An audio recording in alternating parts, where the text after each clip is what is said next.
আচ্ছা, আপনি কি করেন? আমি আমি তো রান্না করি। সকালে, দুপুরে, রাইতে সব সময় আমি রান্না করি। সপ্তাহে 7 দিনই আমি রান্ধি। আবার কখনো যদি আমি অসুস্থ হই, তখনও অসুস্থ অবস্থায় আমি রান্না করি। ওষুধ খাওয়ার আগেও রান্না করি, আবার ওষুধ খাওয়ার পরেও রান্না করি। রানতে রানতে যদি আমার কলিজা ফুসফুস বাইর হইয়াও যায়, তবুও আমি রান্ধি।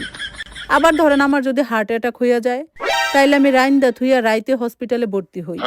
যদি সেখানে 2-3 দিন থাকতে হয়, তাহলে সেখান থেকে আসার পরও আমার রানতেই হয়। মানে এই রান্না থেকে আমার কখনো কোনো ছুটি নাই।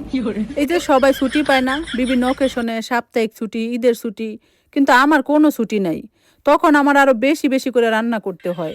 এই যেমন তখন ধরেন আমি আরো ফ্রাইড রাইস রান্না করি, চিকেন ফ্রাই রান্না করি, রোস্ট রান্না করি, কাবাব রান্না করি, বিরিয়ানি রান্না করি, পোলাও রান্না করি, টিকিয়া বানাই।